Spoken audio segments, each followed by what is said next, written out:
Welcome back. There it is. One more time. Episode number 19. Number 19. 19. This podcast is legal. 19. It's coming in. It's 18. I just came back from Bonaire. I learned papamiento. You know what papamiento is? Papamiento. I didn't make it up. I swear. Papamiento is half Portuguese and half Spanish. They just mix it together. Papamiento.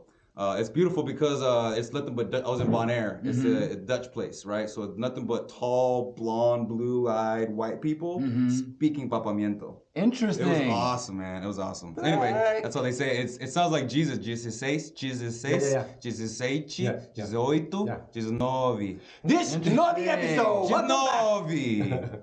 Episode in papamiento. 19. Teaching new languages here at the Premium Advantage. Always talking about travel. Today is a very special episode, a super special episode. My perception, Jacinto has been talking about putting this together for some time, several months, and now it's coming to fruition. Today I would like to introduce to you guys Mr. Fat Tony.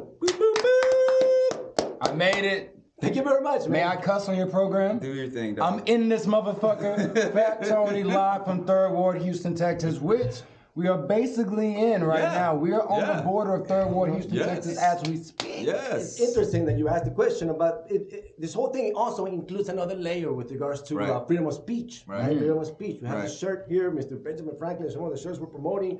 Seems as a comedian, he speaks his mind. We have to be able to express ourselves in a way that we feel more comfortable so that the message comes across. Absolutely, we're all artists, right? So I would say let's get some information going from everybody so that we understand more about you. And that is the basic thing of this whole thing, is to expanding our resources so that other folks who don't have potentially access, or everybody's schedule is crazy, get some reality from you. A little bit of information that they could not have done before, that I have a little piece on just from listening to Jacinto and watching your YouTube videos, which, by the way, nice. Very nice. Very nice. Thank you. I love being watched on YouTube. So do we. Yes. Subscribe. Oh, we also like subscriptions. Subscribe to our channel. Subscribe. Everybody subscribe. Share it with a friend. You know what? I would say to all fans of this podcast, each episode that you like, share it to 2 friends. If you love the episode, share it to 3 friends. And if it's an episode you think everyone with ears needs to hear, share it to 5 friends. That's it. Each episode that you feel that way about, and let's make this motherfucker grow. Yes, man. Absolutely. Organically, too. Beautiful. So, Mr. Fat Tony, if you would not mind giving us a little bit of information about yourself with regards to, like, where you're from, how you got here. I saw a little bit of information. I could ask, but I think maybe coming from you with regards to, how you grew up, where you grew up, where you at. Break it down for us, dog. I love to tell it. My name is Fat Tony. Yes. I'm from Houston, Texas. You prefer, can I call you Fat or Mr. Tony? I like both, actually. Fat is kind of sexy, When you just say the fat and you leave off the Tony, you're really doing something to me. But, you know what, call me whatever you like. We're all friends and family. You out there, even though you can't speak to me directly right now, in the future when you do speak to me, call me what you like. Just don't call me something vulgar. We don't want it. Everybody's friendly. I'm from Texas. We all have guns on us right now. Yes. Anyway, so my name is Fat Tony. I'm from Houston, Texas. Born Texas. and raised. You were born here. in Houston? Born here. Where in Houston? Born at the Women's Hospital, which is at 1 Fannin Street. That is the address. Were born there. 1 Fannin Street. Your kids are born there. Your kids are like me. That's awesome. Yeah, that's right. 100%. Yeah, I was born 100%. There. My mother's American. My father is Nigerian. We grew up maybe like 10 minutes from here by Scott and fucking McGraw. Yeah.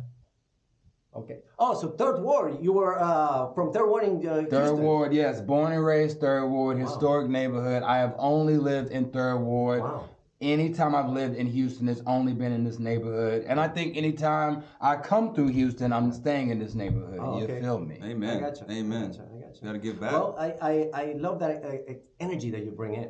You know what I mean? From the moment that we actually met physically, even though I've heard from you for so many months, I'm like, this is good energy that I hear. Hey, man, I'm here to spread love. You know what I mean? I know we all worked hard to be here today, and I want to make it count. Absolutely. We appreciate it. We appreciate it. Also joining us today, Mr. Jacinto. Yes. Check it out, Check it out. I love that shirt. Coming in. Check it out, looks like a logo for a comedy club. That's how I'm rolling with it. You know I like that. And in Miami or something, like Miami Vice. It's like a comedy club in the 80s. I love Miami, by the way. You know, my girlfriend told me that I've changed since I went to Miami last year. How so? Wait. So break it down for us. How were you before and how are you now that Miami I mean, what is that? Let me just talk about the changes. So I've been to Miami a few times, but this last time I went down there with Eric Andre, and he showed me a different side of Miami. Yeah. Then I came Eric back, Andre. and I was staying at the Soho Beach House for like a week. Got them to give me 3 rooms for me and my friends. I was squatted up, about 12 of us. We were there to play concerts. And I just turned Miami Beach the fuck out. One thing I love about Miami is it's like some of my favorite places in the world. You can just grease the palms of people and make stuff happen. Yes. And I know that sometimes has a negative connotation to it, but I think it can actually make things happen faster and be a healthy thing. Yeah. For example, I rented a yacht. I wanted to shoot a music video. I woke up one morning, it was my second to last day there. Yeah. I said, guys, we have to get a yacht. Yeah. We get the yacht, get a bunch of our homegirls to come on the yacht, and it's getting late. It's about time for the sun to set. Oh, nice. And we need to cross this bridge to get to a really beautiful part of the water that is normally private after a certain hour, because it's like where fancy folks live, right? Sure.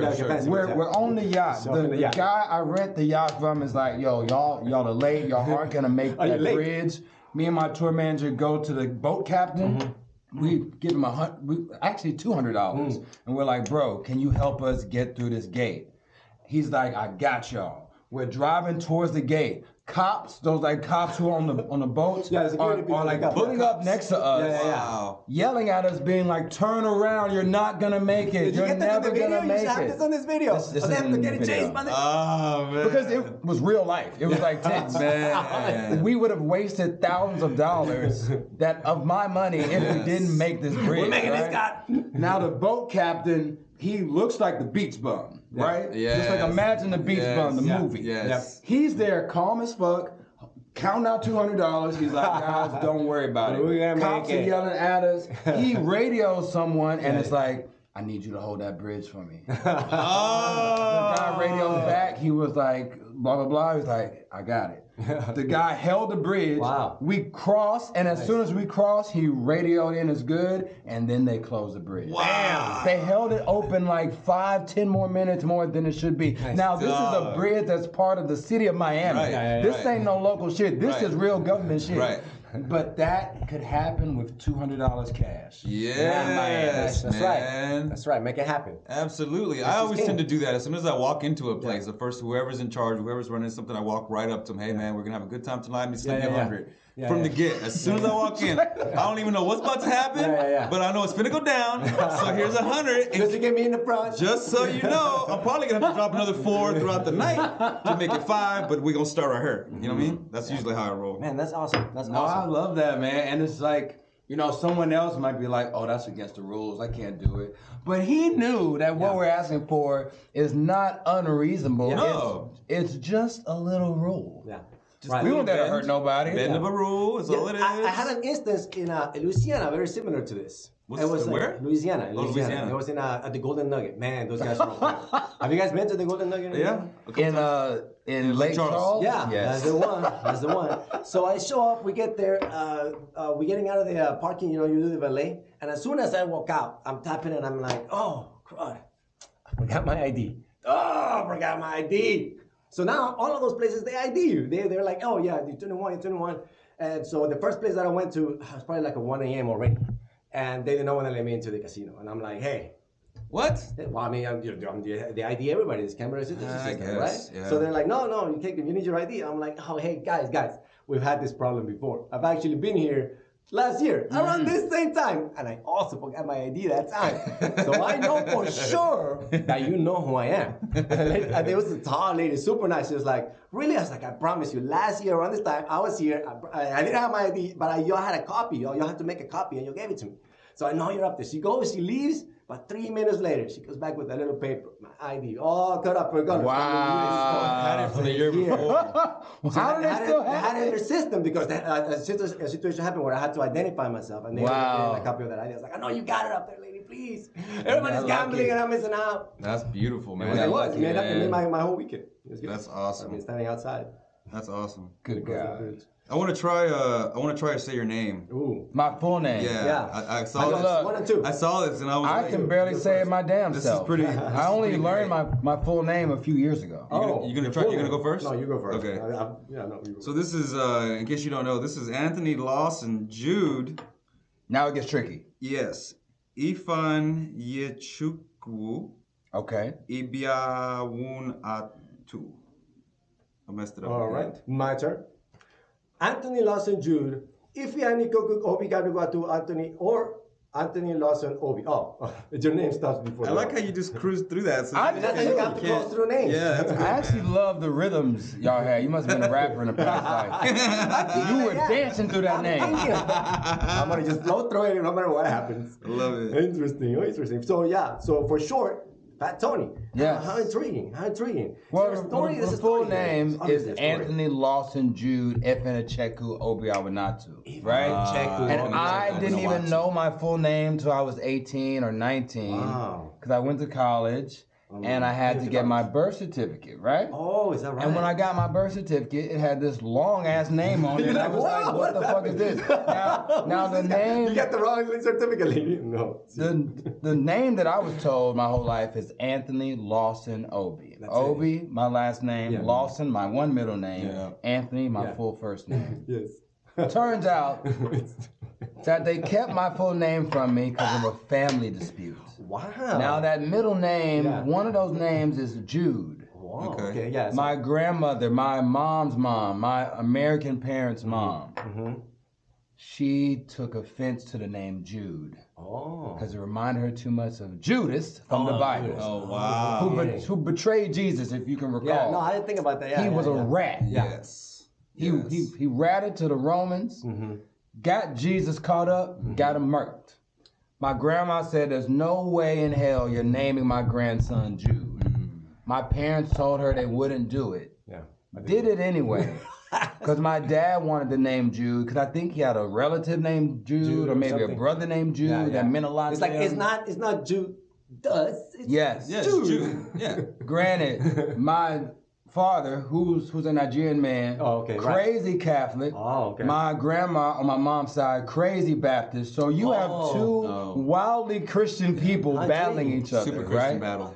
Yeah. And they already had some tension because my grandma wasn't fucking with my dad being Catholic and vice versa, right? I was also raised Catholic. Okay. And so I get this birth certificate and I'm like, what the fuck is this?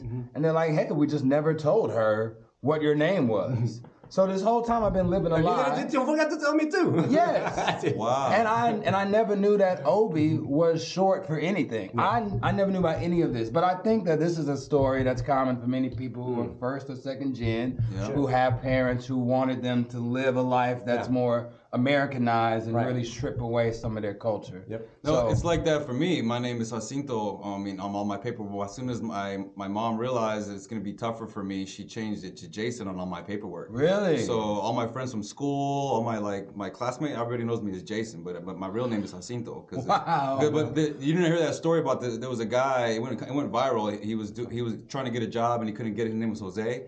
Couldn't get a job. Then one day changed it to Joe. Started getting hella calls. It's so whack. But it's like my mom was always like, you got to play the game if you want to win it, right? That's something Picasso says. You learn the game like a player so you can break the rules like an artist. You know? Yeah.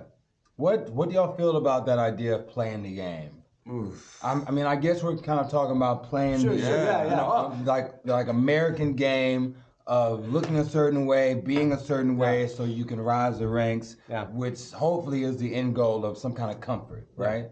What do y'all feel about playing the game? I think it depends on the nature of your intent, what you're trying to accomplish by playing this game that everybody's playing. Like, well, try to, so there's a bunch of options for you. It depends, and you can let it take you to the wrong path easily and quickly because it's like you don't really need to play any games. I don't have to. Why are you so depressed over this game that you don't have to play, right? And it's not that I'm playing the game, more like society's playing this weird little game that everybody knows is there. But you know, we kind of go, okay, you know what? Let's do it. Let's put our value up front. Let's create the content that people are looking for, and try to stay with regards to the comfort levels to some degree. But it's not just comfort. It's not. I mean, even though it is some parts of it, it's also about creating value for future generations and things of that nature. Yeah. You know what I mean? Like so because we're here for a long time.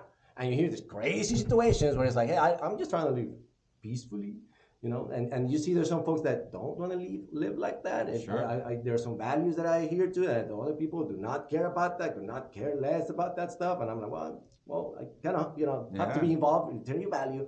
And so I think that's some of the game. It's not a game, but it's more like a survival situation kind of, you know, it's like a survival little game in different aspects of society.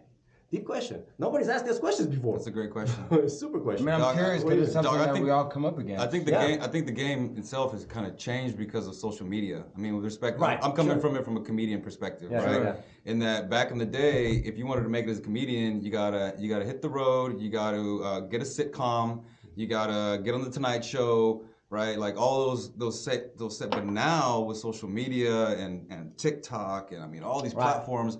I'm doing my thing right now. I don't need that stuff, right? So I can grab on some tours. I can go make some money easily on my own now. So it's like the game is shifted, but you still have to kind of know some of the rules here and there because of the shift. I mean, that's just from the comedian perspective. No, totally. I mean, I agree with you as an entertainer. You know, the old model of you're doing stand-up, building a buzz, you have to get a sitcom. I mean, that was such a thing 20 years ago. Right. If you didn't even have something that went to pilot, you weren't shit. Right. Now you could be a great entertainer and go from social media to sold out tours with no TV appearance, no movie appearance, maybe not even having a serious agent. You know what I mean? Yeah. I think that is fascinating because I had a situation like this recently where I have a co-manager who wanted to introduce me to a new music producer. And I really wanted to meet this person. But my co-manager was like, well, your current label deal, I don't feel like they have the right funding that I think this producer is going to want. So I'm not going to introduce you yet until we find another, you know, deal for you. And I'm like, all right, that makes sense. Yeah. But I'm a human being. I just want to meet this guy just to see the vibe. And I kind of feel like you're gatekeeping me, even though you're doing what in your mind is reasonable for my business.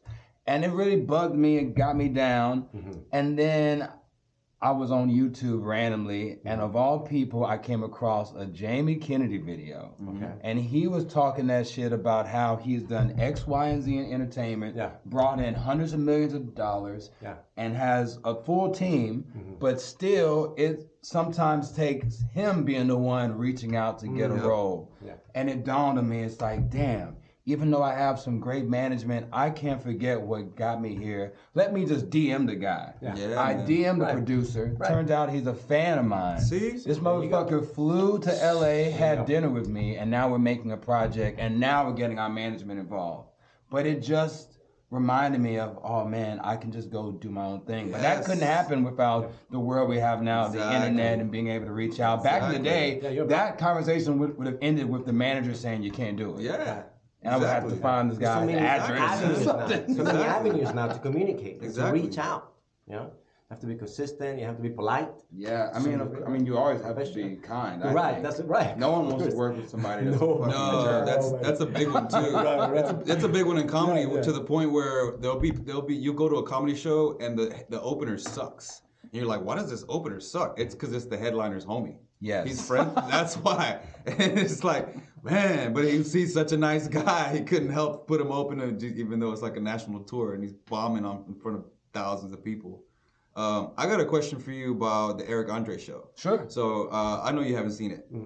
So I'm just real quick. It's Eric Andre is a comedian. Okay. He's real out there type of comedian. Sure. I mean, prank show. The show is a prank talk show. Oh man, it's a prank talk show. Yeah, all right. Where the guests have no idea, and to the point where some of them are so funny. Like the Jerky Boys. The Jerky Boys. No, that's a different type. No. This is like a couch like Tonight Show. Gotcha. Maybe the closest comp to it is like the Tom Green show. Oh, I see. I got you. Yeah. All right. But like he'll mess with the guests and they won't even know. Like for instance, he'll have like a interview for like 2 hours and the AC's not working. And they're just dripping in sweat. And they only show like 2 minutes of that whole thing, which makes them be all, you know, like it's just crazy. Anyways, there was this, I saw you on it.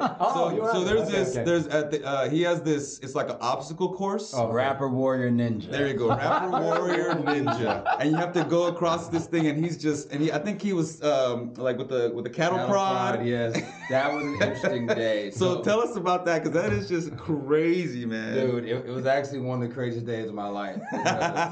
So first of all, the premise is that the rapper has to keep freestyling while they're going across the obstacle course. Yeah, gotcha. And you can't stop. Gotcha. If you stop rapping, they punish you more. Right? Keep rapping. You should watch this after this clip. We'll put a link on it. Yeah, we'll put a link on it. But anyway, dude, so I get to the taping. First of all, my lawyer went to high school with Eric Andre. Okay. So he knows him intimately, and Eric is one of my good friends too. Okay. And my lawyer stopped me and was like, I want you to know that the contract says as soon as you get on the premises, they're allowed to tape you.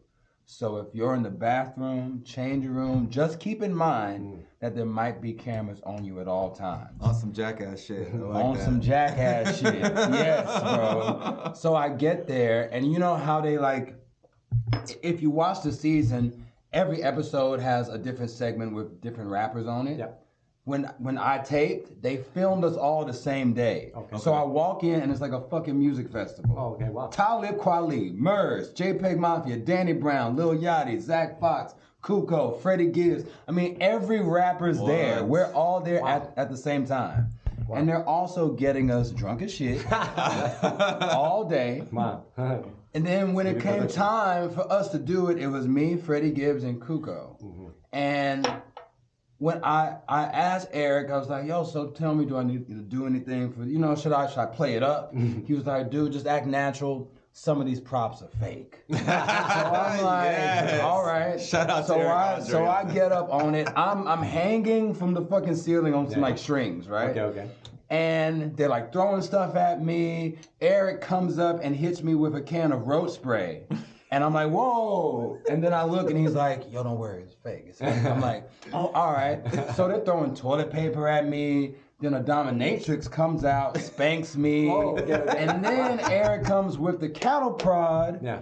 And the cattle prod's real.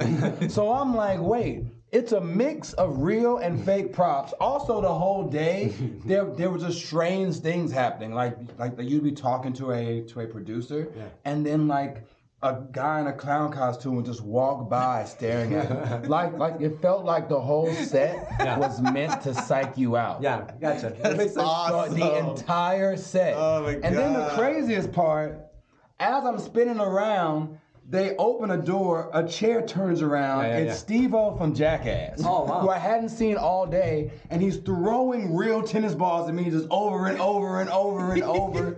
And then they drop me, and then it's Freddie Gibbs' turn. And by this time, I probably had like 4 tequila sodas. I was out of it. Tequila sodas, one. I was fucking out of it. It was fun though. Yeah. Dude. Did you rap the whole time? How did I mean, they hit you more if you stop rapping. Yeah. And you're so right that they film more. Because I was just in the writer's room for this new season. Oh, cool. And we watched a whole interview with someone, and it's like an hour of them being tortured. Yeah. And we're just taking notes on, all right, what is the best bit that we can pull out? I saw something there that was like Stacey Dash's assistant. They had her like way on the other side of the building, so that Stacey was by herself. It's a huge building too. Yeah, and so they intentionally hid her assistant on the other side of the building so they could mess with her. And oh man, so there's a new season. So that's good to know. You got to check the show out. Season 6 coming soon. Yeah, that's awesome. That's awesome, man. And it's crazier, actually, with more famous people on it. It's crazy.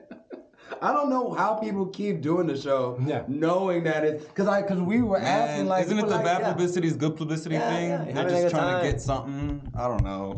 I have no idea. People lining up to get. I wouldn't do it. This is interesting. So people lining up to get cattle prodded, and then we're like, hey, virtual reality episode.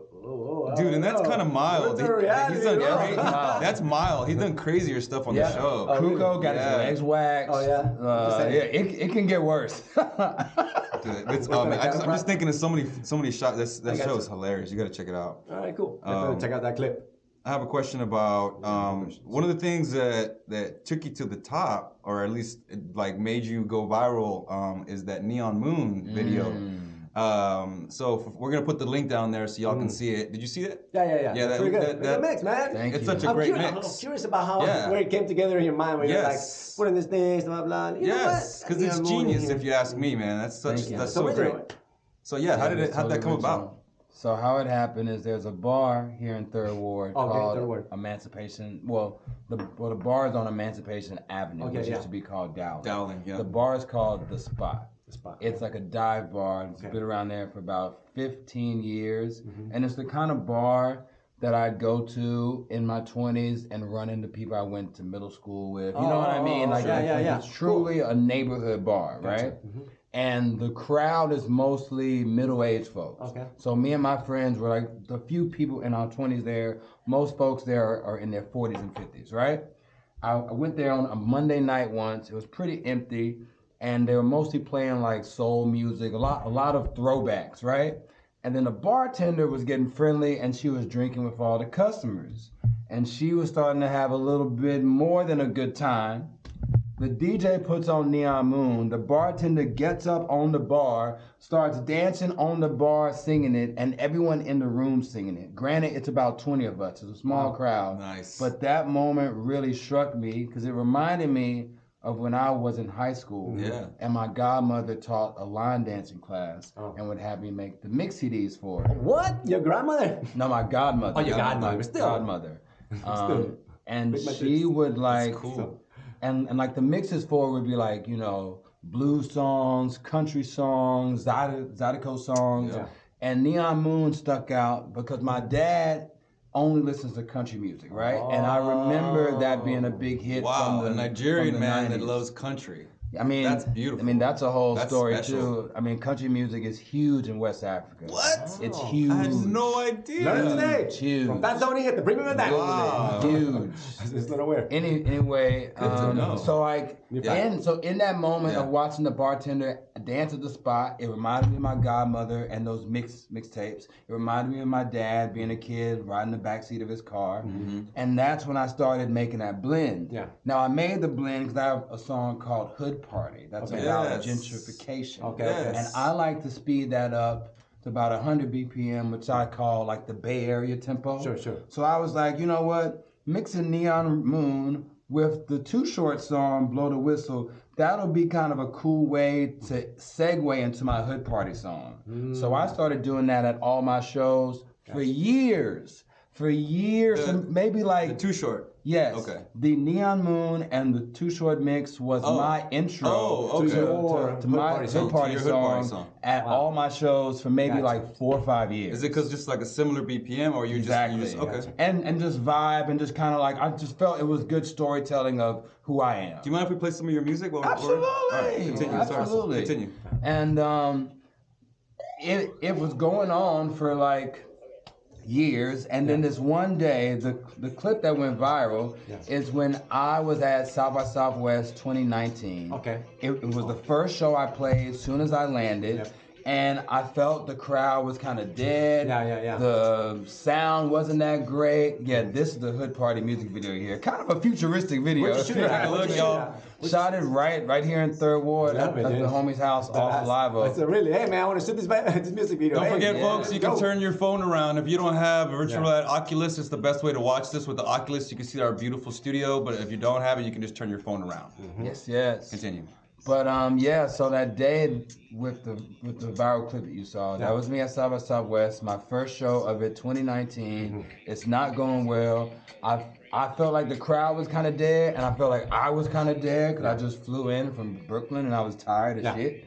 And I ended up going into this mix because I felt like, you know what, let me go into the part of the show that really pleases me. You might get this as a performer. Like when the crowd ain't really there, but you know you have certain like jokes that please you to tell them. This is the part of my set when I was like, you know what, I'm doing it for me. And my homeboy took a video of it, posted it, and everybody went crazy. But it's amazing that this is something that, you know, one thing I love about this clip is it's so me because it has such strong ties to my family, to my history, to my own taste in music. I mean, it makes sense why it resonated with people, to me. I was out in San Francisco, and somebody was jamming it, and then I heard the mix, and I'm like, what is that? And then he was like, oh man, look at that, and he showed me his friend, and I saw you, and I'm like, like what? Dog, I was actually, you know where I was? I remember exactly where I was. I was outside the Punchline Comedy Club in San Francisco. Yeah. I had just done a set, and I was just chilling outside, and the dude was jamming. I was like, oh, that's Neon Moon. And then I heard that. I was like, blow the whistle. I was like, what is that mix? And he showed me, and I see you jamming. I was like, dog, I know that guy. That's so crazy. And he's like, oh man, this thing's going viral. I'm like, what? Yeah, I'll never forget that, what man. a crazy moment. Yeah, I know, right? I'll never forget that, dog. I'll never forget that. Like, what? Yeah, because I had stood outside. I was standing outside the Punchline forever. It was this comedy contest, and I got in. I made it to like the next round. So we were just outside waiting forever, and then I heard this. I was like, what is that, dog? And he showed me. I'm like, I know that guy. That's so crazy. He's like, you know him? I'm like, yeah. That's so crazy.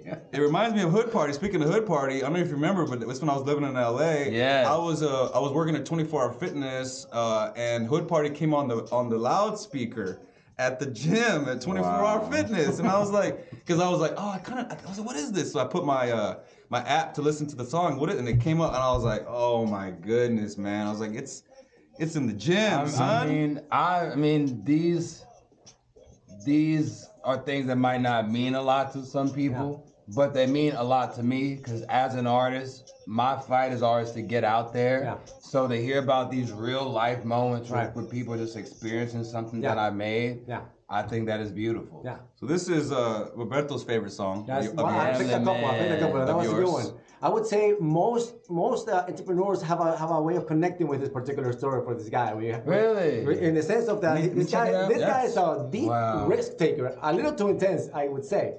Absolutely. Right. It's a story of a guy that's like, man, I'm gonna keep moving in it. I'm gonna keep trying. He failed in crypto and all that. Yeah. But you don't care. He listens to it. I can understand that if I kept going in a direction where anybody could end up in that scenario with regards to gambling. Your risk taking, absolutely. You know, it's not necessarily. Y'all heard the mariachi version of it? Yeah, that's the one actually that I found. That's the one that I found. Oh man, it is so beautiful. So talk about that, can you, with the mariachis? Yeah, how did you get that going? And that outfit is so sick, man. You go to castings, you have to go through the castings, right? No, I mean this is a real band that played on the record, and I used one of their. Well, like you had to interview them, you had to find them. You go, hey, I'm doing this rap song. Well. Actually, man, just let this rock a little bit. It's good. Where is that? That's in Tucson, in Arizona. Tucson. Oh, look at this. Look at this story. It's good, man. Left with a dollar and a lotto ticket got. Back in the car, went back to the block. Now we in the house cooking up on the clock. First some stock, then we cross. They both failed. He ain't bail. Could have invested his equity, passed on it. When it blew up, he was like, doggone it. Trying to make an app, but that backfired. Amazon made one and it was more fire. You can bet he ain't turning down no dog's collar. Even if you're down to his last damn dollar. Wife came to him, said this ain't cute. You need to. Oh shit! Wow, it's beautiful, man. Yeah. So tell us about the mariachis, man. So Gambling Man. So Gambling Man. This song was really inspired by a Merle Haggard song that I love called Jimmy the Broom. Okay. That's about a guy who's kind of a wanderer who left a life behind that obviously brought him some unhappiness, and when he died, his friends didn't know who to call. He had no next of kin. They only knew him by this nickname, Jimmy the Broom. He was the janitor at this bar. Okay. And the song is kind of a mournful song. It's like wondering, like, man, what was this guy's life like? What was he running from? You know what I mean? And when I was in the studio, my producer Goldeneye turned to me and was asking me what I wanted to make. Shout out T. Cruz. Yeah. Oh yeah. And I told him that in my mind, I see a lonely man in the desert. That was the image I had. So I started with that, and we built out the song. And that's why you did it in the desert also? Yes. Yes. So Gambling Man's about a guy named Johnny. Yeah. And he's not necessarily a bad person. He's not necessarily a good person. Gambling Man. He's the kind of person who's always chasing a get-rich-quick scheme. Whether that scheme is lottery tickets, crypto, starting a startup, working on an app, selling weed, just whatever it is that he thinks is going to get him to his dreams, right? And it frustrates his wife. Yeah. It frustrates his friends. As you see in the video, he just kind of goes about his day just dreaming, just like thinking about what could happen next. Yeah, correct. And I wanted to tell that story because it resonates with me as an entrepreneur, as an artist, as someone who is don't go so far. Yeah, sure. Don't go so far. Somebody who's like trying to forge their own path. And the reason for the mariachi version is I felt like mariachi music is so fitting to storytelling. You know what I mean? Because some of my first images of that outfit is in like early westerns, right? Stories about, a man that's like a wanderer, the lone wolf. It's always that classic story. Yeah, someone who's like leaving a world that like hurt them, but they're searching for something. And I just thought that musical accompaniment would just make the song even sweeter. And it really does, man. It really does. I mean, I'm Mexican as fuck, and I love some mariachi music. But when you put it together with some rap, man, it's just like poetry, son. Thank you. Damn, I appreciate the questions. Y'all asked me about some real shit. But more than anything, I appreciate we appreciate the effort you, because dog. I see the songs and I connect with them, right? I connect in those levels of I was at the casino in Louisiana. I was gambling. I didn't necessarily win. I always put experience as my. Hey, I learned. I like how you said that. I didn't necessarily win, but I had a good time. And I got in, right? I got in with no ID. The lady went to get some. I'm like, you know what? Just limit your losses. I guess that's the deal. What were we getting at? Oh, and then the other one about the midnight snack, or what was it? I got you. Drive-through. Drive-through. Dude, there's a scene in the drive-through video where I'm like eating a French fry with this girl and like eating French fry. Kind of like the movie with like the dogs, like the pasta. Like Dude, I just ran Lady in a Tramp. Yeah, like Lady in a fucking Tramp. I just ran into her on the fucking street last week. And I was like, I haven't seen this girl in like years. I was like, what the fuck? Where is that scene? Yeah, this scene with this guy. It was her right here. Oh my God. Yeah, that's awesome, man. Yeah, man, this is a fun video. I think it was earlier. I've never even heard of before. It was like up here somewhere. I remember it. Oh my God, I'm fucking tripping. Look at you, dog. Yeah. No, look at you. Look how young you look right there, too. Yes, dude. This one 2015. Oh, yeah. Look at that. Wow. Bald head. Wow. Brandon Wardell. He looking young, too. You shot this in Houston? Yeah, Houston and in LA. Oh, nice. Now, Whataburgers, or how'd you do with the Whataburgers? Yeah, dog. That's nice, dude. Yo, what I like about this video is this is a true look into my lifestyle. Hell yeah. Straight up. This is his lifestyle right This here. is my lifestyle back in 2015. Save this on your playlist. This is Tony's lifestyle right here. Damn, that blonde girl was kind of bad too. Oh shit. I see that. My boy Sean. Dog. Oh, so y'all did it in and out too. Oh my God. I used to date that girl. Wow, this is like a time capsule. Yeah, it is. I haven't watched this video in so long, bro. Oh, that's great. This is great. Beautiful. So this was his first when I was like, hey, check out his music. And he was like, oh, I love this one. And I was like, dog, this is classic, man. This is classic. We tripping. Wow. My G. I was on one back then. It was so much fun. So what resonated with you about this one?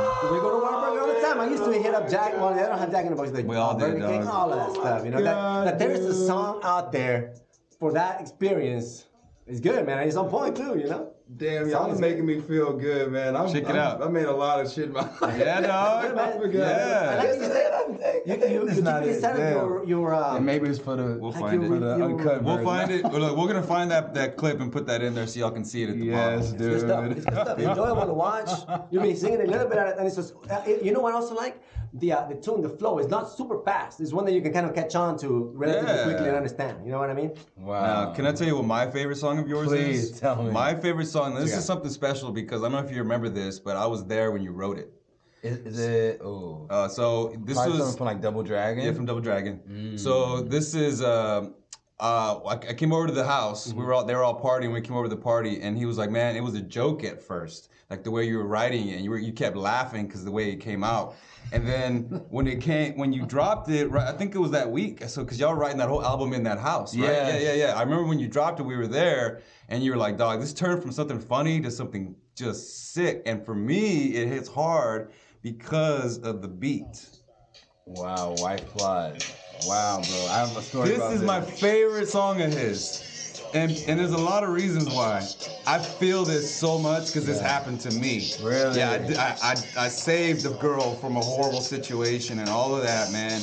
But also, this is a Lil Kiki Southside beat. Yeah. You know who Lil Kiki is? Yeah. Oh my goodness, man. I met Lil Kiki before. I used to go to Screw's house and buy tapes. Like this beat was almost like, man, this is the type of beat where you could talk about Mexicans and I'd be like, yeah, you'd be like, fuck Mexican, and I'd be like, yeah, dog. You know what I'm saying? Like, it's that good, and I just like, it's kind of like songs that like women love, that they're talking horrible about women. They're like, girls like, yeah. That's how this song is for me, man.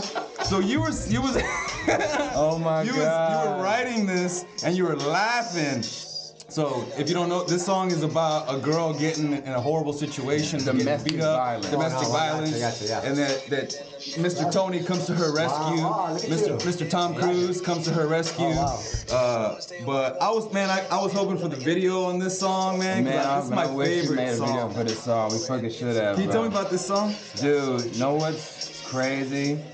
South by Southwest 2013, after like maybe 6 months after this came out, I met this girl who was a fan of mine who I recognized from Houston, and she was like, yo, I just moved to Austin and I love your Double Dragon tape and I love this Wife Plot song, and it actually really inspired me to get out of a bad relationship. Look at that. And I was like, look at that. I was like, tell me about it. She was like, I had this boyfriend back in Houston who was like, she was like part of the music scene, so I might know who this person is. Wow. And he was, and she was like, yo, he was like really jealous. Like didn't want me hanging out with like guy friends. Wow. He like wanted to be with me if I want to go to shows. He used to hit me, and finally he pushed me down the stairs this one day, and it just really hit me like, yo, if I don't get out of here, something worse is gonna happen. And I remember thinking about your Wife Plot song. And she was like, it was a song I thought was kind of like funny at first. Yeah, because it is. It's the way you say stuff, but it's real. Yeah. That's why it's such a good song, man. She's like, yo, it inspired me to get all my shit and move to Austin. And she started like crying as she's telling me this at the merch table. And I'm just like, that's powerful. I'm just like, wow, I can't believe something that we thought was like, I mean, granted, we like made this song because we don't agree with this type of behavior. Of course. You know what I mean? Of course. But I would have never imagined that a young woman would hear this and it would inspire her to get out of a situation like that. So that's even better. Crazy. I like that song even more now. Now, the other reason no one talks to me about this song. I know. It's crazy. I'm a weird one, dog. I have a very strange, I'm just strange. That's but anyways, so dope. The other thing I love about this song, and this is something that I want to preach out to all artists. This is something coming from a music lover, a music connoisseur. I recently started playing guitar, so I feel music a lot more now. Is y'all let the beat ride on this song. And I feel like a lot of artists lately, especially because they're trying to do the TikTok quick, they'll cut songs. And I'm like, man, I love that beat. Yeah. Can I flow a little bit? Let it breathe. I'm not Mr. Tony, but I'm from the South Side and I can flow a little bit. And I love the beat that I just let the song play a little bit. Just y'all, everybody shut up. Let the beat go and let me flow a little bit to that. That's what I love about this song, man. Damn. So, mad loves. I appreciate the song so much, man. Yes. You know, this is one of my most most hip hop songs because the beat is just GoldenEye as a DJ blending two records together. Yeah. It's the Kiki record and it's the R&B record that Magic 102 is always playing. That's about how like the night. That's the name. Oh yeah. They used to play on the Magic Storm. Yes, bro. The whole beat is just those two records. Wow. Nothing else. Now that's hip hop. That's it. I think he added some like drums to it too, but it's basically just like a DJ.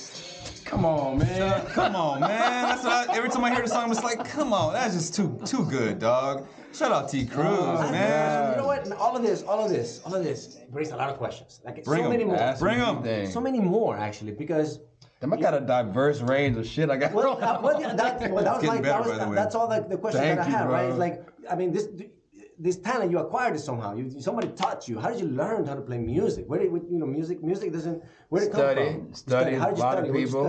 Man, growing up, I would read books about music, read movies about music. I always had older friends who made music or were fans of music, and I'd ask them a million questions. Yeah. I always just tried to be a student of music. Oh, really? Even now. Yeah. Live in the desert, man. This is also in Arizona? Yeah, man. I just feel like the desert is just such a beautiful place for storytelling. Oh, you know what I mean? Absolutely. Yeah. Take a look around the room, y'all. Beautiful. You know, I have a VR music video. Whoa, really? Yes, for my song Feeling Groovy. Oh, check it out. Put that up. Feeling Groovy. We're going to put that link on here. Yeah, check it out. It is a 360 cam video where you can look around the whole thing, and I have Easter eggs everywhere. Oh, Easter eggs. Nice. Okay, cool. Look for those. Do we get to some segments now? Sure. We got a couple of segments that we're working on. So the first thing I want to shout out is that we have this jersey. So remember, folks, the 200 subscriber is going to win that jersey right there. It's a very, very hard item to get. Yep. I've been guarding it with my life. People have been trying to break in my house and get it. That's how good it is. All right. So we're going to make sure that the 200 subscriber gets that. So subscribe. Tell others to subscribe. Yes. Tell others to subscribe. So you get it. Having said that, we have our first segment that is brought to us by the brunchcomedyshow.com. Brunchcomedyshow.com. August 14th. You going to be in town? I'm not going to be here. So August 14th, we have a big comedy show. We're going to have another one September 18th. So we're going to have one pretty much every month. We're slated. It's going to be televised. I'm one of them, guaranteed. We probably have you perform on one of them? I would love to. Yeah, you heard it first. I would love to. So this segment is called eso. You speak a little bit of Spanish? You understand a little bit? You know what eso? Have you ever heard that before? No, tell me. So eso is something that Latinos say, especially Mexicans, say to each other, and it means explain that, please. Okay. So we usually say that like when you bring a girl home to Thanksgiving or something like eso, and you have to break the whole thing down. Where you met, how you met, what she's talking about, like everything, right? So eso is like an all-encompassing, like tell me the essence of that whole thing. All right. So we found a couple of your old tweets, and we were just wondering, eso? No. Yeah, I know, right? I know. So, hello. What's up? Houston rapper. eso. So how did this come about that you, I mean, obviously we're all Houstonians and Selena fans, but how did you... You have a song also, Un Beso. That's in Spanish. Yeah, Un Beso, yeah. Yeah. Selena has a similar song, not a similar, but like someone. So did you do this? One of your fans did this, or what is this? I did that. I did that. I fucking woke up one day in like 2019, and I was like... 2019? I was like, man, I have to go to Texas soon. Maybe I should call my homegirl who does makeup and is a photographer to do my makeup, and I'll buy a costume and dress like this, you know, album cover that I love. I'm a Selena fan to the core. I fucking love the shit out of her. Oh yeah. I feel like her music, really? as a DJ, anywhere that I play in Texas, to any crowd, any type of person, her music always gets the biggest response in every room. I swear to God. Yes, man. Absolutely. From like here to California, biggest response for any DJ. Yes, definitely. Who doesn't love Selena? I love Selena. I had to dress up as her because I love that album. I love that album cover. I feel like that album cover is the most iconic one of hers. Gotcha. And you know what? I gotta show my support, man. It's good. That's another layer of the appreciation that I have for your work. Yes. When I I'm like, oh man, he's Houston stuff. This is Connect. Big time. And he's all over the place. Oh, that's good. I really appreciate that because those are the similar efforts that we're on. You know what I'm saying? Local environment, spread here. There's all other bigger fish, and it's like, hey, we gotta support each other.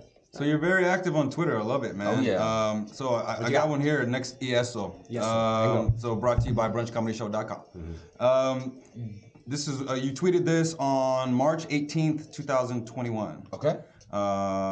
Do y'all ever just want to leave the USA? And you got a lot of retweets and likes and all from this one. Good guy. So what were you talking about? What was going on in your life right there? What was that one about? That's an interesting topic. What year was it? 2021. Gotcha. Well, It's do y'all ever just want to leave the USA? And I just came back from Bonaire. I have an interesting perspective on that. Go ahead. So I was in Mexico City at the time, which I used to live in 2016. And that was the first time that I ever lived like more long term outside the US, like excuse me, for like more than like a week or two. Granted, I only lived in Mexico for 6 months, but it started like a relationship with Mexico, and I go there often, not just to that city, but all through the country. Gotcha. And while I was there, I was thinking about a song I had just made called Ain't For Me. That's about a family, a father and his family facing that choice of should I take my wife and kids and relocate out the USA because I'm kind of not feeling the way our country is handling human rights, especially towards black and brown people and women. And damn near every oppressed person in this motherfucker that ain't just a white man. Right. And I tweeted that because as I was sitting in my Airbnb, well, it wasn't an Airbnb, it was really my friend's apartment that she rented for me for cash. Nice. But I was just thinking like, man, what would my life have been if I had just stayed here in Mexico instead of coming back to the US? And I just wondered if anyone else felt that way, because most of my life, when I brought up the subject of leaving the US, most people I knew were really against it. You know what I mean? Okay. My mom is kind of a worldly person. She studied German. She went to school in Munich. She is always encouraging me and my girlfriend to get out of the U.S. She's like, y'all should leave, or if you can't leave full time, at least have a place that you like to go some of the time. Yeah. Just to clear your head out of the mess of being an American. Totally. Not only that, that's an appreciated message all the way around, in the sense of you get a different perspective, and you learn, and you bring other cultures and when you have those experiences, you bring it back, which is typically positive whenever you take trips. You know what I'm saying? You learn something, you bring it back, you add more value, and that's a wonderful thing that message conveys, which is go out somewhere else. Don't just stay here. Another reason is to get news, to get information. How do they portray us? It's a big thing. Yes. How do they portray? Hey, what do you mean we're the ones that? Oh, you mean? Oh, that's how people talk about us? I was thinking everybody else was crazy. Oh, y'all think people? You don't know what people are saying until you go over the places and you get that info and you go, oh. Man, oh, we're flipped up too. Damn, we're flipped. Oh, I thought it was perfect. Yo, I just came back from Bonaire. Shout out to the Via Carina Apartments in Bonaire. If you ever go to Bonaire, they're the most amazing couple that run this place. They told me something crazy, and I mean, it was the most weirdest compliment I've ever received. They said, you're the best guest we've ever had. Oh, really? And they said, you don't act American at all. And I was like, thank you. like I wasn't sure how to take that. Like, y'all don't act American. And I started thinking, I was like, man, Americans are really that bad. That we go places and we demand things and we just take. Your AC is not at 77 degrees. 88 degrees or whatever the temperature is. Every little thing, and I was just like, man.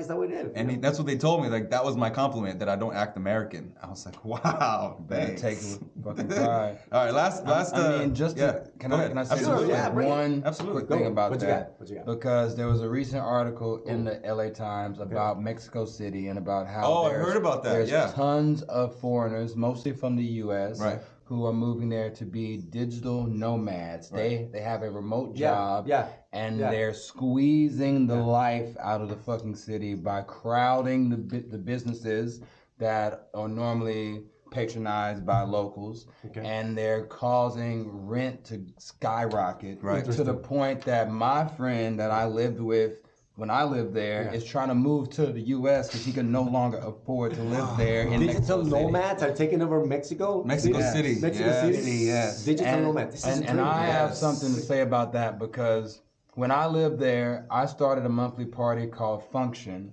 which was a hip hop party where I brought U.S. artists, mixed them with Mexican artists, and put on a free concert simply for the purpose of promoting rap and hip hop culture. Because all my friends there told me that rap is kind of the minority here. Everyone just likes rock and like electronic music, right? And I started getting booked there, but all the promoters were like, "Man, you are kind of like your compliment." They're like, "Man, you are so cool. Most Americans don't want to come here because of the currency exchange. They don't get paid as much. There's bad press about Mexico, and they come here and think they can just boss folks around, and it's a total vacation." And I wanted to make a change and do something that was actually interesting. And I really implore anyone who is a foreigner living in Mexico City right now to don't be like that. Don't just fucking demand. Make a point to be part of the culture. Assimilate. One of the best pieces of advice I ever got there from another American friend there, when I started my party, she was like, make sure that you not only put on Mexican rappers, but you work with Mexicans on the business side. Because my business partners were me, American, a Puerto Rican guy, and an Argentinian guy. This white American lady was like, no, you need to get some Mexicans on your team if you want folks to take you seriously here. And I did that, and I think it helped me out tremendously. And the woman who I hired to work with me, who was just starting out in this business, she was like a PA, working at a music festival, basically an intern. Now she works for Universal. She just moved to Los Angeles, and she's like, you gave me my first shot in entertainment. That's cool. Oh man, that's I love the kind that. of thing. That's what it's all about right there, man. That's what it's all about. Amazing, man. It's good stories. That's beautiful. Great stories. I got one more ESO. Last one for brunchcomedyshow.com. This was from June 27th, 22. It's pretty recent. And you and I communicated on this one. That's why I thought this one was interesting. You put a poll out there. Let me ask you, which song goes harder? Hey baby, ¿qué pasó? Hey baby, ¿qué pasó? Or Un Millón de Rosas. Un Millón de Rosas is a good song, man. Okay, which one goes harder is the question. I would say Un Millón de Rosas would go. Why? That's interesting. Because you're in the minority. Yeah, is that right? Dude. 67% to 33%. I don't know, just the beat, the way that it goes.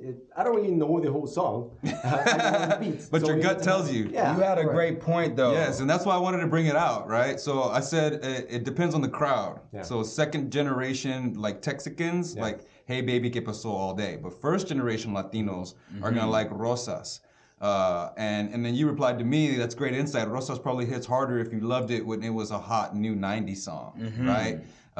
And for me, it's kind of like the translation, right? So like second generation, third generation Texans speak Texican. We write Spanglish, right? So that's why Hey Baby ¿Qué pasó is very Texan versus Un Millón de Rosas has a lot more proper Spanish in it. So it's a little bit harder, not harder, but they just don't want to necessarily jam it as much. But I felt that was interesting. Dude, and I made that poll, to be frank, because I'm planning to cover one of those songs. And I was debating between the two because the Roses song is what I love. Like that song sends chills down my spine. It just reminds me of being a little kid, right? Nice. But the Hey Baby ¿Qué pasó? There's this white dude that I'm working with on this project, and he was gunning for that song. And I was like, man, I wouldn't really think of that song. Because in my mind, that's kind of like a cheesy song to me. You know what I mean? It's like a song that I'd hear at like a happy hour bar with like some oil and gas full. You know what I mean? Right. And I was curious to see what just the people think. And when they voted that, I was like, wow. I mean, I got to go with what the people want.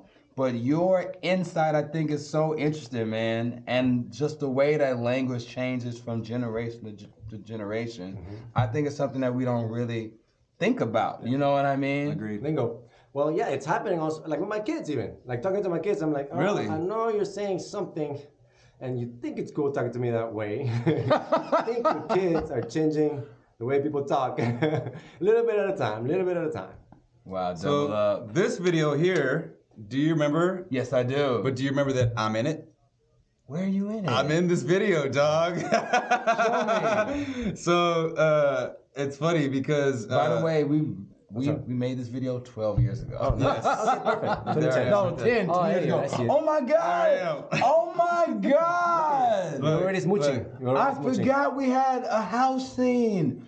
Oh my God! Yeah, we were fighting. Remember, they were fighting in the back right there by the canal behind the house. Oh my! And I just happened to be there. We were all partying at the house every day. Yeah. And I just happened to be there that day. And then look, this is my favorite one. Look, there I am in the back. T. Cruz is right there. About to poke my nose. Wow. And then there's me looking like Carlos Mencia.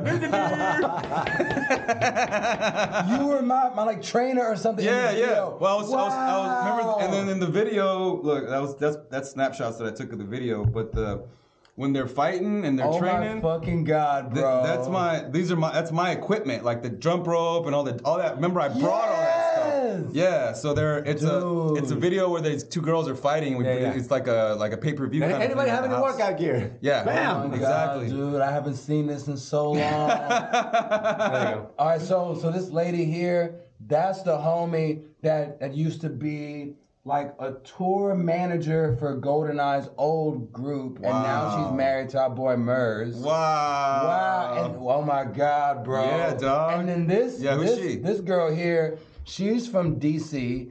I met her back in high school through the internet. And we used to talk about music, bro. She would send me go-go music. And just the other day, I had a meeting about a movie I'm working on, and the dude brought her up as she told him about me back in the day. And here we are talking about it right now. And I haven't seen these people in years. Isn't that crazy, man? That's just how it is, dude. I forgot. That's how life is. You know what? Hold up. Go ahead. Pause. Do your thing. So there was controversy with this video. Why? That's why it's the director's cut. Oh. So our label paid to shoot this studio shot, right? Okay. We got that video back and we were like, man, it's kind of boring.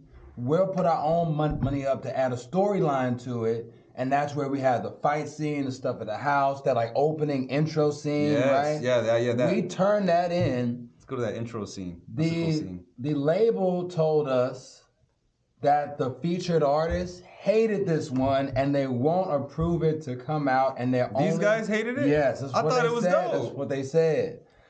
The label said that those guys hated it, so they're only gonna drop the studio version. That's the one that went on YouTube, and we put this one out later. Really? The one that most folks saw was not this one. It's just us rapping the camera. Wow. I hit up their manager, and they're like, what are you talking about? They never showed us the video. We actually are seeing this for the first time, and we love it. I go back to my A&R.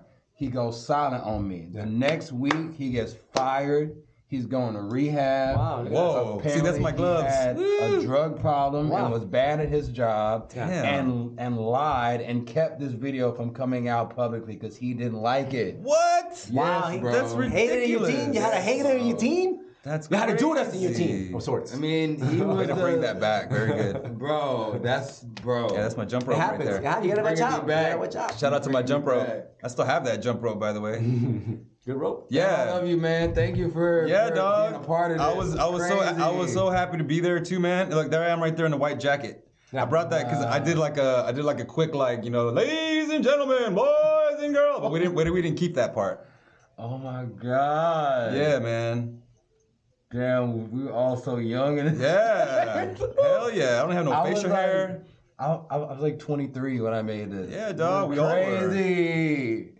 Time flies, right? Damn, It fool. looks good, man. It's good stuff. Yeah, the video that folks saw was only this stuff. That sucks. It does suck. The rest is what makes it, man. I That girl know. fight is so good, dude. I mean, we were pissed to the highest of pistivity. We was gone. What's out now? Festivities. Damn. Yeah, man. Now those are clean cuts too, man. I'm about to put this back out. Look how beautiful that scenery is too, man. Just because of the California Right sun, on the you LA always River. get it was sunset too. I mean, dog, I love this video, not just because I'm in Yes, it. they're fighting over a bottle of Grey Goose. Yeah, they're fighting over a bottle of Grey Goose. That's kind of how the fight started, I think. Or at least that's the premise. We was tripping. Yeah, dog. That was the premise, I think. Oh my God. Yeah, there I am. Woo! Wow, dude. Wow. Storyline. Yeah.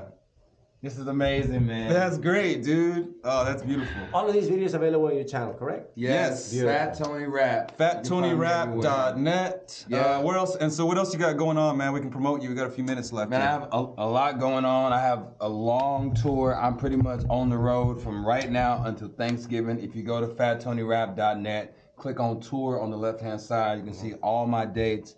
I'm going on tour with this band, Weedus, who have the hit song Teenage Dirtbag from 20 years ago. Dirtbag. That is going to be funny.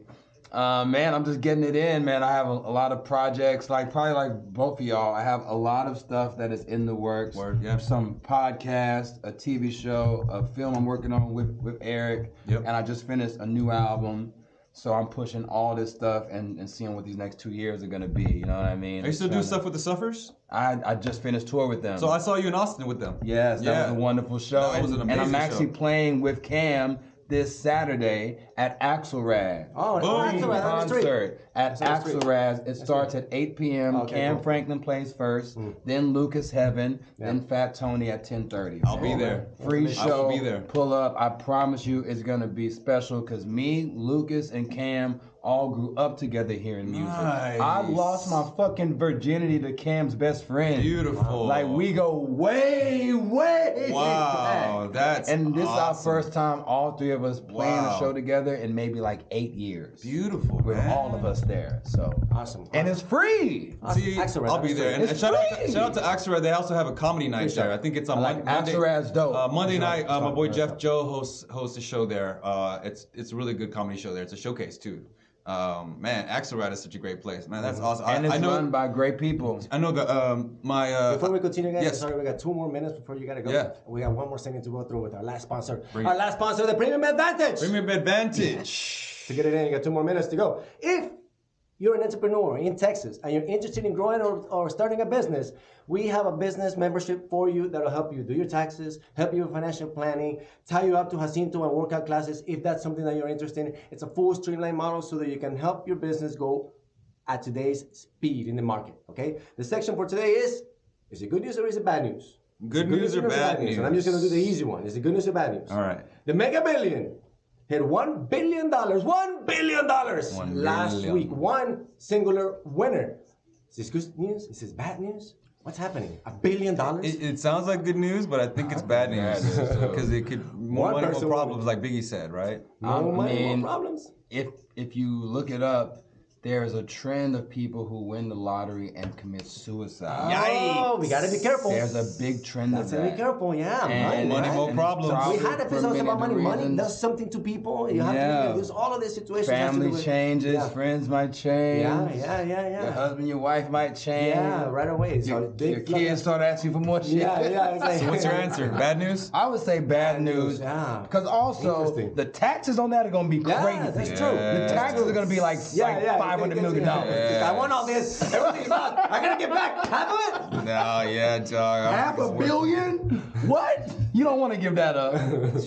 You don't want to give up. So when I just got it. Don't put the B on it and just give me like $299,000. Call it a day. Somewhere in there. I got you. Give me down with it. somewhere between $250 million. A $250 million, yeah. You know, to $500 million. That should be fine. Pay my debts. I'm down with that. I want that. Live happily forever. That's wise. I got you. All right. Well, that was our last segment sponsored. I believe we're in a timeline with regards to where we're at. Thank you, man. If you guys have any questions or you guys want to join and subscribe to the channels, all the links are going to be there. There's songs. The links are all approachable so that you can connect with it. It's the whole nature of this. Thank you very much for being here today. Thank it's a you pleasure very to much. meet you and listening to all your success love and y'all. stories, man. It was fun. Mad love. Thank you. Y'all have a good time. Bye.